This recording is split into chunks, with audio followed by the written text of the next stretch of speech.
Yo, what is up, YouTube? Welcome back to another video, you guys. Today's video is going to be an easy one, and we are looking at the G87 carbon fiber diffuser. Look at this thing, dude. Looks really good. So I got this from the guys over at Kies Motorsports, and as always, I'm gonna have it linked down below in this video. Today we're going to show you how to install it. Kind of going back to the old days with these videos, I'm keeping them very straight and to the point. And if you found this video because you want to learn how to install a G87 diffuser, then this is the video for you. If you're not here because of that, well, it might not be the video for you, but if you want to hang out, you're obviously more than welcome to. Got the 1 series on the trickle charger. This thing has just been sitting, you guys. It has not moved. A lot of you guys were asking why this car is in the shape that it's in right now, because it's, well, not complete, missing headlights. I have some Euro headlights coming in for this car. I'm still waiting for them. They should be here this week. They are used though, so hopefully the condition is decent. I did have my original headlights sent out to a company. They said they could make them look like Euros. After a month of waiting, turns out they can't. Long story short, they wasted a bunch of my time, and I ended up just buying some actual OEM Euro headlights. Quite a process. Should have just done that the first time around, but you know, whatever. It is what it is. We're gonna get there. It's gonna look a lot better when we're done. That's enough yapping on the 1 series. Honestly, can't wait to drive this thing. I miss this car so much. Such a fun car to drive. But the G87, so we're looking at the rear diffuser today, and you know, this car it's nothing crazy in the rear. It's very simple. The stock diffuser is a plastic, it's just an ABS plastic diffuser. Now the only difference between this diffuser and the new diffuser is that there's one more slit in the center here, and then it's carbon fiber. So there's a lot of different diffusers on the market for these cars. I just wanted something simple. I didn't want to go crazy. Definitely not trying to overdo it with carbon fiber on this car, trying to keep it as basic as possible. Probably not even going to do side skirt extensions. I have a front lip from a company that I'm really excited about coming tomorrow. We can get into that. And then I have all of the carbon pieces for the front, like the grills and the ducts, and that will be it. And so for the rear, I felt like this would be a good addition because it's not really over the top. Now, like I said before, there's a lot of different companies that offer different diffusers for this car, and some of them are just doing a lot. like if you have a stock factory looking G87, I don't really think any other option for diffuser works for this car. Like, you would have to have a full body kit or full carbon kit on the car to make any of the other diffusers really work with the body of this car. But this one is very OEM. It looks like the car could have came with it from factory. And like I said, the only difference is this added piece right here and the fact that it's carbon. So I did want to add a little bit of spice to it. I didn't want to go too crazy. And I think as far as the options out there, this one makes the most amount of sense.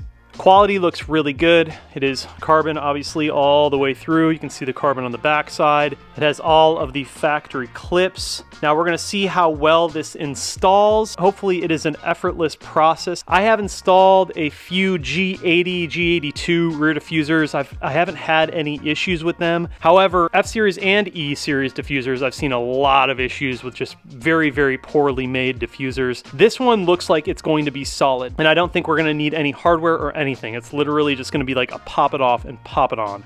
So let's head over to the back of the car, and we're going to show you guys how the factory diffuser is mounted onto the car. It's nothing crazy. It's nothing too technical. You literally just start by disconnecting this side, and it's just clips. Look at that. I mean, this thing was ready to come off. So these are just clips. I'm going to use 2 hands. I'm going to go through here, and you can kind of see there's that clip right there, and you're just gonna pull all the way across. Now, I am gonna use a trim tool when I pull this down to sort of just help the clip out and maybe move it out a little bit easier, but this should just pop right off without issue. Let's get into it. All right, so like I said, we'll start with this side, and these clips over here are already out. There we go. There we go. So you can see it starts to come off just like that, real easy. And now we'll just slowly pull against this. It's gonna sound like you're breaking something, you're not, it's okay. A little bit of encouragement helps it pop out. There we go.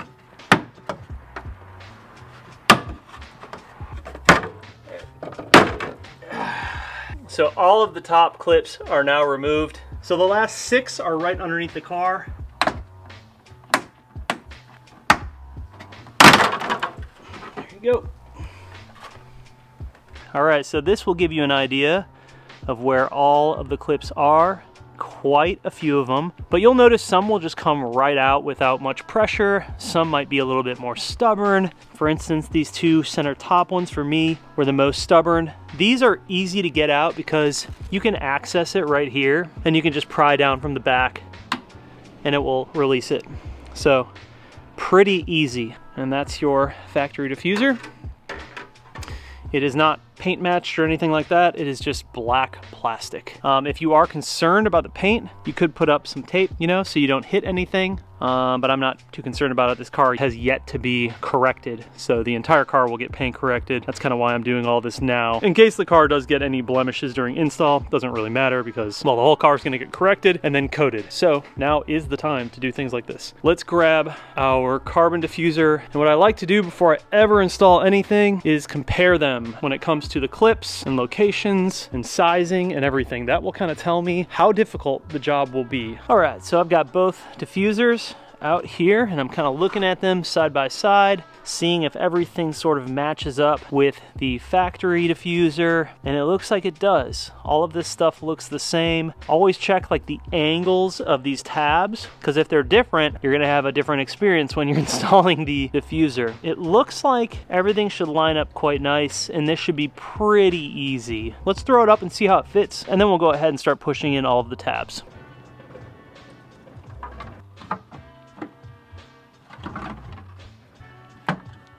So I got this side to go in pretty good. That looks flush. So I'm starting with these on the side. This one went in just fine. And these 2 went in just fine. Audible quick and everything. There you go. Slides into place, nice and tight. That looks good. I'm really happy with that. Now I want to get all of these in. There goes that. Perfect. All right, so underneath the car, these were all of the other clips are, the other 6. And here, just cracking in there. There we go. And here are those 6 clips all the way down there. We've got those in. All of the other clips are in. I mean, the fitment is perfect. Like super, super snug. No weird gaps or anything. I mean, look at that. Corner to corner, absolutely flawless. Corner to corner, absolutely flawless. You can see under here, all of this fits perfectly. Yeah, carbon has come a long way. I've got to say, these molds have gotten a lot better over time. You know, diffusers, it used to be like, you don't really know what you're gonna get. You're just kind of hoping for the best. But these days, from the majority of the stuff that I see, it's all pretty good. Like, it's hard to end up with something, unless you're just buying like very, very cheap, hard to end up with something on the G87s that fits really, really poorly. However, I have seen some carbon hoods that do not fit well. But this looks really nice. I mean, this is nice. Subtle difference, you know, nothing too crazy. So here's your factory, right? Just a couple of fins, and we're just adding one with the carbon. I really like it. It's a nice, nice touch. Carbon looks really good. Carbon's always nice on the black too, because it's just so subtle and it meshes in quite well. I'm still very undecided as to what I'm going to do with the trunk lid spoiler, because I'm gonna be honest, man, I kind of just like the way it looks with the factory trunk lid spoiler, and I don't really know that it needs anything crazy up top in terms of carbon. But these days, I just really like the subtle modifications, and I think that this is one of those ones where, you know, it's nothing too crazy. It's just like a little bit of flair, a little bit of add-on, and I think it's gonna look really good with the entire package once I finish it out with the front pieces. Basically, I have 3 different carbon grill options, and I'm gonna show you guys all of those when I do the front end video. And then the lip I got, I'm really, really excited about the lip because not a lot of people are running it, and I think it's probably one of the best, if not the best, carbon lip options for this car. I'm not a fan of like 99% of them. I'm gonna be honest with you, they just look crazy to me. This one looks really good, and it's got some cool functionality to it. And then as far as these guys right here, I have 2 different styles for those too, and we're gonna decide on the fly. Basically, to To do anything on this front bumper, like grills or ducts, you have to take the entire bumper off. So we're just going to do it all at once because that makes most sense. I'm obviously not going to take it on and off, but I'm going to show you guys all of the different styles of carbon pieces for the front of this car. And then I also have a mesh piece that's going back here to protect your trans cooler. Now, this is your trans cooler right here, and that's your oil cooler down here. It's crazy to me that BMW just leaves this wide open. I mean, you can already see that silver right there. I've already nicked a fin on my trans cooler, and that's all it takes. You know, that's really all it takes. Like, you're just gonna damage all of that stuff. So there's another grill option out there by, I believe it's Zunsport. However, I went a different route with mine, and I'll show you why when we do that install, but I think it's gonna be a popular option for these front bumpers. Front ends of these cars, man, they're definitely different. You know, you gotta do a little bit of work, and the front grille option that I'm ultimately probably going to go with, I think it's the right one. I really do. And I've been looking at a lot of different styles and options for this car, and I think the one that I'm picking is gonna be the right one. But that's really the status update for this car. I also have the paint match pieces here coming. I've got the blacked out roundels coming. Well, not blacked out, just the Shadowline roundels. And the biggest thing is going to be suspension and wheels. By far going to be the most expensive part of this build. Suspension and wheels is going to cost me about 20 grand just for suspension and wheels. So yeah, dude, I'm putting all my money into suspension, brakes, and wheels. The majority of my money will be going into that. We do have an exhaust setup for this car that I think is going to be pretty good. I haven't decided on doing mirror caps. I think I'm just going to leave them. Paint match to the black sapphire. I think it's classy. I think it looks good. I don't know that I really want that much carbon. I was even on the fence about doing the diffuser, but I do think that this diffuser looks really nice with this this setup. And it's sort of something, I mean, I don't know, is this the same as the M Performance one? Like the one that they offer from the factory? It very well might be. I'm not certain, so don't quote me on that. But if it's not, it's sort of what I would imagine BMW would do on a car like this. And that's kind of just what it reminded me of, and that's why I went with it. Like, it's not too crazy. It's very, very simple, looks slick, and yeah, I'm happy with it. So I'm gonna wash this car up. As you can tell, it's filthy, man. This car is just so filthy. I'm gonna wash this up, give it a good cleaning, and then we'll go out and take some photos and some video and sort of see how this thing looks in the sunlight, you know, with the entire car, because that always sort of changes the vibe of it. So let's wash this thing up. These have rollers on them, so the hose doesn't get stuck underneath the tire.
friends, we are out here, just cleaned up the car, looking good. Let's take a look at this diffuser up close here. Tell me what you guys think. I think it looks really nice. Very, very, very subtle. Nothing too crazy here, you guys. Like I said before, keeping it simple. Keeping it simple. Fitment, I mean, speaks for itself, really. Take a look at that. It's basically OEM fitment. I want to make these videos for you guys so you can see these products up close and judge for yourself when it comes to the install, the quality, and the fitment. And I think that this one, in my opinion, this one is literally perfect. Like, I wouldn't change a single thing about it. We're not reinventing the wheel here. I mean, it is just a diffuser, but you know, I want to be picky about it, give you guys an accurate representation of what it looks like. And if you have a G87 and you're looking to buy a diffuser, I think this is going to be a really good option. You know, there are some other ones out there, but like I said, they're pretty aggressive. So this will probably be the least aggressive diffuser that you can buy for this car. In my opinion, the best looking. It just fits this car the best overall, depending on what you have done to the car. But yeah, I think it looks really good. So like I said before, if you guys are interested in buying this, I'll have it linked down below. Big shout out to the guys over at Kies Motorsports for sending this out. Gonna go ahead and get it ceramic coated so it's hydrophobic and protected, and we'll be on our way. As always, I appreciate you guys for watching. We'll see you in the next video. Peace.